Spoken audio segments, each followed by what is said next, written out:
नमस्कार बच्चों। आज हम सब कक्षा 6 की हिंदी व्याकरण का पाठ 18 अलंकार पढ़ेंगे। Figure of speech. अलंकार का शाब्दिक अर्थ है आभूषण या गहना। जिस प्रकार आभूषण पहनकर सुंदर नारी और अधिक सुंदर लगती है, उसी प्रकार कविता में अलंकारों के प्रयोग से उसकी सुंदरता में वृद्धि होती है। अर्थात जिस प्रकार कोई स्त्री अपनी सुंदरता बढ़ाने के लिए श्रृंगार करती है या आभूषणों को धारण करती है, उसी प्रकार काव्य और साहित्य की सुंदरता बढ़ाने के लिए अलंकारों का प्रयोग होता है। ठीक, शब्द और अर्थ की शोभा बढ़ाने वाले धर्म को अलंकार कहते हैं। अलंकार के भेद। अलंकार के मुख्यतः दो भेद होते हैं। अलंकार दो प्रकार के होते हैं, एक होता है शब्दालंकार और एक होता है अर्थालंकार। शब्दालंकार के वैसे मुख्यतः तीन भेद होते हैं, जो अनुप्रास, यमक और श्लेष। और भी होते हैं परंतु ये मुख्य होते हैं।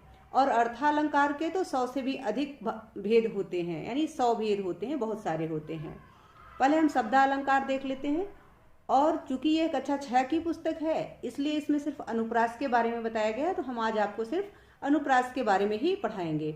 बाकी अलंकार जो है वो हम आगे की वीडियो में बाकी स्तर का, चाहे वो हाई स्कूल के लेवल का हो या इंटर लेवल का हो, उसका हम बाद में पढ़ा देंगे, बता देंगे। ठीक, शब्दालंकार का है इसका अनुप्रास। अनुप्रास अलंकार ही यहाँ पढ़ाया गया है। तो अनुप्रास अलंकार का सामान्य अर्थ है किसी वस्तु को क्रम से रखना, अर्थात एकदम समान रूप से रखना। जहाँ किसी व्यंजन वर्ण की आवृत्ति एक से अधिक बार होती है, वहाँ अनुप्रास अलंकार होता है। जैसे यदि किसी वर्ण की आवृत्ति बार बार हो रही है तो वहाँ अनुप्रास अलंकार होता है। तो आप इसको ऐसे समझ लें कि यदि किसी वर्ण की, व्यंजन वर्ण की बार बार दोहराव हो रहा है, व्यंजन वर्ण का बार बार दोहराव हो रहा है, तो वहां समझ लीजिए कि अनुप्रास अलंकार होता है। जैसे उदाहरण यहाँ दिया गया है, तरनि तनुजा तट तमाल तरुवर बहु छाए। इसमें देखिए त वर्ण की बार बार आवृत्ति हुई है। ठीक, इस वजह से बार बार आवृत्ति यानी बार बार दोहराव, बार बार त वर्ण आया है, इसलिए यहाँ अनुप्रास अलंकार है। दूसरा उदाहरण भी दिया गया है, कितनी करुणा कितने संदेश। यहाँ कितनी में क वर्ण की बार बार आवृत्ति हुई है, इसलिए यहाँ अनुप्रास अलंकार है। तीसरा उदाहरण दिया गया है, सूरज सुबास सरस अनुरागा। इसमें सवर्ण की बार बार आवृत्ति हुई है, अर्थात दोहराव हुआ है। ऐसे ही और भी उदाहरण है, जैसे रघुपति राघव राजा राम, तो इसमें भी र वर्ण की बार बार आवृत्ति हुई है, इसलिए अनुप्रास अलंकार हुआ है। ठीक, तो जहाँ वर्णों की बार बार आवृत्ति हो, वर्णों की एक ही वर्ण की बार बार आवृत्ति हो या दोहराव हो, वहाँ अनुप्रास अलंकार होता है। ठीक, यह शब्दालंकार का भेद होता है, अनुप्रास अलंकार। अब हम अर्थालंकार देख लेते हैं। क्योंकि 6 की पुस्तक है, इसलिए इसमें सिर्फ अनुप्रास अलंकार के बारे में पढ़ाया गया है, इसलिए हम अनुप्रास के बारे में ही समझ रहे हैं। अब हम अर्थालंकार देख लेते हैं। दूसरा है अर्थालंकार। यहाँ हम कक्षा 6 की पुस्तक से पढ़ रहे हैं, इसलिए उपमा और रूपक ही दिया गया है, तो हम आज उपमा और रूपक के विषय में ही पढ़ेंगे। अर्थालंकार के 100 से अधिक भेद होते हैं, परंतु हम यहाँ उपमा और रूपक को ही पढ़ेंगे। उपमा अलंकार का अर्थ होता है तौलना या देखना, अर्थात तुलना करना, कंपेयर करना। एक वस्तु को दूसरी वस्तु से जब कंपेयर किया जाता है तो वहाँ उपमा अलंकार होता है। जब किसी वस्तु या व्यक्ति के समीप दूसरी वस्तु या व्यक्ति को रखकर उसकी समानता दर्शाई जाती है, अर्थात उसकी तुलना उससे की जाती है, तो वहाँ उपमा अलंकार होता है। यहाँ उपमा अलंकार के कुछ उदाहरण दिए गए हैं, जैसे कमल जैसा कोमल हाथ है। तो यहाँ हाथ की कोमलता को कमल के समान बताया गया है कि हाथ कमल के समान कोमल है, यानी हाथ की कोमलता की तुलना कमल की कोमलता से की गई है, इसलिए उपमा अलंकार है। मखमल के झूले पड़े हाथी सा टीला। यहाँ टीले की ऊंचाई को हाथी की ऊंचाई से कंपेयर किया गया है, यानी टीले का कंपेयर हाथी के साथ किया गया है। हाथी की तुलना टीले से की गई है, टीले की तुलना हाथी से की गई है, इसलिए यहाँ पे उपमा अलंकार है। तीसरा है गंगा सी पावन थी नारी, यानी नारी गंगा के समान पवित्र थी।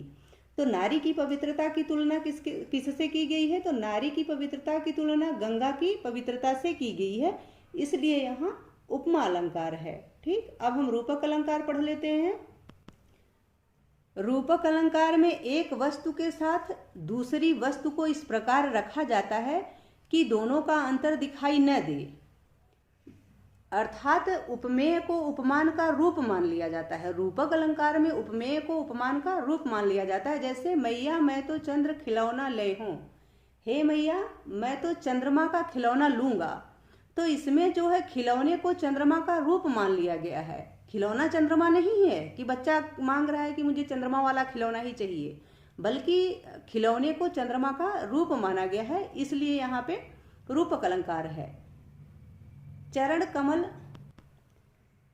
कमल बंदो हरिराई, तो यहाँ चरण जो है वो कमल के समान है, परंतु ये नहीं कहा जा रहा है कि कमल ही चरण है, ठीक है। उसको कहा जा रहा है कि ये जो चरण है ये कमल के समान है। यहाँ चरण को कमल का रूप माना जा रहा है, ठीक है। अंबर पनघट में डूबो रही, ये तीसरा उदाहरण है। इसमें है, इसका पूरा जो है कि अंबर पनघट में डूबो रही तारा घट उषा नागरी, ये पूरी लाइन ऐसे है। तो यहाँ जो है अंबर जो है ना, इसको यानी आकाश को अंतरिक्ष को पनघट माना गया है। पनघट मतलब होता है कुआं माना गया है। तो उसमें बताया गया है, जो पूरी पंक्ति आप पढ़ेंगे कि तारा घट उषा नागरी, तो उसमें ये होता है कि जब सुबह होती है तो उसमें सारे तारे अंबर के कुएं में डूब जाते हैं, ऐसा बताया गया है। तो वहां जो है अंबर को यह उपमेय है और पनघट जो है उपमान है, यानी अंबर को पनघट का रूप माना गया है, न कि अंबर जो है पनघट है। अंबर पनघट नहीं है, वो उसका रूप है। तो यहाँ अंबर को पनघट का रूप मान लिया गया है, इसलिए यहाँ रूपक अलंकार है, ठीक। आपने पढ़ा पुस्तक में है कि काव्य की सुंदरता बढ़ाने वाले कारक अलंकार कहलाते हैं, अर्थात काव्य और साहित्य की शोभा बढ़ाने वाले कारक को अलंकार कहा जाता है। अलंकार के दो भेद हैं, ये एक तरह से आपका रिवीजन है कि अलंकार के कितने भेद हैं, जो आपने पीछे पढ़ा उसका यहाँ रिवीजन बताया गया है। तो अलंकार के दो भेद होते हैं और दो ही भेद होते हैं, एक शब्दालंकार एक अर्थालंकार। शब्दालंकार के कई भेद होते हैं, 8 भेद होते हैं, जिसमें से आपने यहाँ पे अनुप्रास अलंकार पढ़ा हुआ है। और अर्थालंकार के 100 से अधिक भेद होते हैं, जिसमें से आपने 2, एक उपमा और रूपक को पढ़ा है, ठीक। हिंदी के प्रमुख अलंकार अनुप्रास, उपमा और रूपक हैं। अब हम इसका अभ्यास कार्य देख लेते हैं। बहुविकल्पीय प्रश्न, सही विकल्प चुनिए। अनुप्रास में किसकी आवृत्ति होती है? तो व्यंजन वर्ण की, अर्थात एक ही व्यंजन वर्ण की आवृत्ति जब बार बार होती है, किसी व्यंजन वर्ण का दोहराव बार बार होता है, तो वहां अनुप्रास अलंकार होता है। अलंकार के भेद हैं, कितने भेद हैं अलंकार के? तो 2 भेद हैं। अलंकार सुंदरता बढ़ाता है किसकी? शब्द की, अर्थ की, या दोनों की, या किसी की नहीं? तो दोनों की, शब्द और अर्थ दोनों की सुंदरता को अलंकार बढ़ाता है। चौथा प्रश्न है, उपमा का अर्थ है? तो उपमा का अर्थ है तौलना या देखना, अर्थात तुलना करना। 5वां प्रश्न है, गधे जैसा मूर्ख में कौन सा अलंकार है? तो इसमें उपमा अलंकार है, क्योंकि जैसा कहा गया है। जैसा का अर्थ होता है कि तुलना करना, उसके जैसा, उसके जैसी। जहां आपको सा सी से ये मिले तो वहां समझ लीजिएगा उपमा अलंकार है, जबकि रूपक में आपको ऐसा नहीं मिलेगा, ठीक। बोधात्मक प्रश्न, पहला है अलंकार किसे कहते हैं?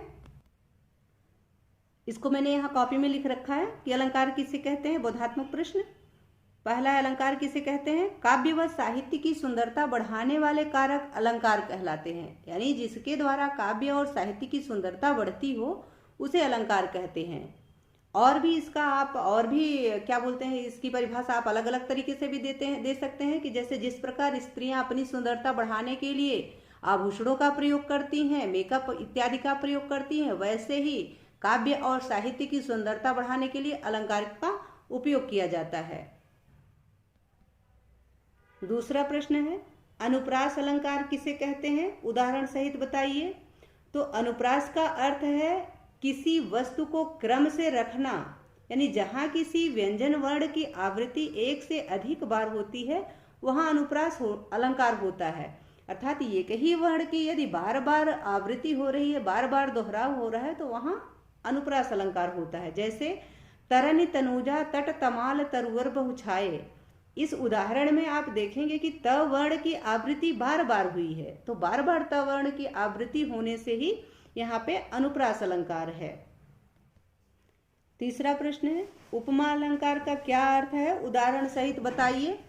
तो उपमा का अर्थ है तौलना या देखना, अर्थात तुलना करना।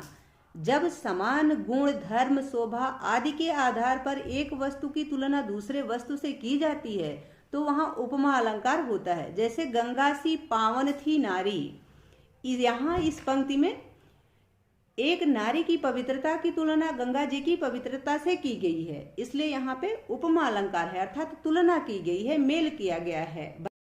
चौथा प्रश्न है, रूपक और उपमा अलंकार में क्या भेद है। उत्तर है रूपक और उपमा अलंकार में भेद। तो रूपक अलंकार कैसा होता है, रूपक अलंकार में एक वस्तु के साथ दूसरी वस्तु को इस प्रकार रखा जाता है कि दोनों का अंतर दिखाई न दे। जैसे अंबर पनघट में डूबो रही तारा घट उषा नागरी। जबकि उपमा अलंकार का क्या होता है कि जब किसी वस्तु या व्यक्ति के समीप दूसरी वस्तु या व्यक्ति को रखकर उसकी समानता दिखाई जाती है तो वहां उपमा अलंकार होता है। इसमें तुलना की जाती है, उपमा अलंकार में तुलना की जाती है।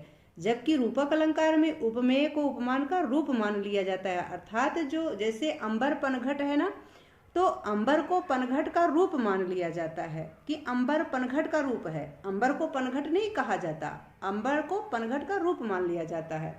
तो ये दोनों में अंतर होता है। पांचवा प्रश्न है, निम्नलिखित अलंकारों के एक एक उदाहरण दें। अनुप्रास अलंकार का तो उदाहरण है रघुपति राघव राजा राम। तो यहाँ र वर्ण की बार बार आवृत्ति हुई है, इसलिए यहाँ अनुप्रास अलंकार है। उपमा अलंकार जैसे गंगा सी पावन थी नारी, यानी नारी की पवित्रता की तुलना गंगा की पवित्रता से की गई है, तो यहाँ उपमा अलंकार है।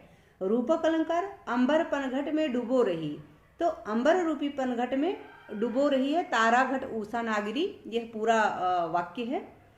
तो अंबर को यहाँ पनघट का रूप माना गया है, अंबर को पनघट नहीं कहा गया है, अंबर को पनघट का रूप माना गया है। इसमें उपमेय में उपमान की असंभावना बताई गई है, इसलिए यहाँ रूपक अलंकार है। ठीक।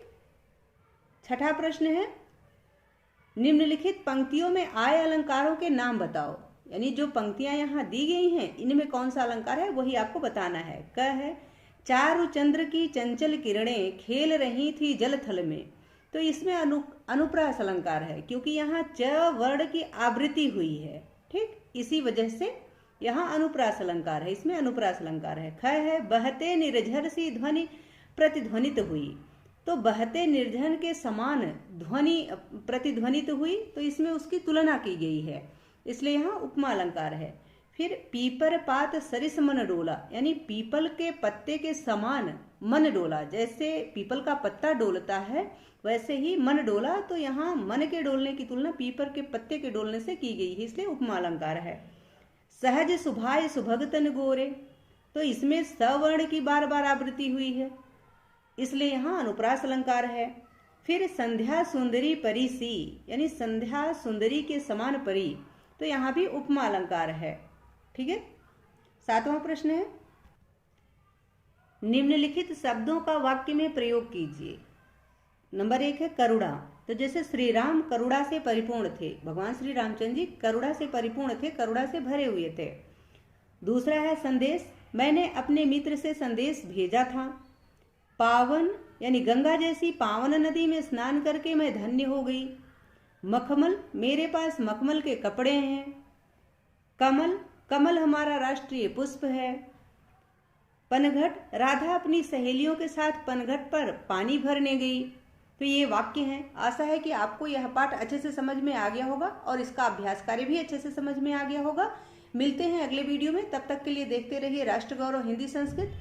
यदि हाँ, पाठ से संबंधित या वीडियो से संबंधित कोई सुझाव हो तो प्लीज कमेंट करिएगा। बहुत बहुत धन्यवाद।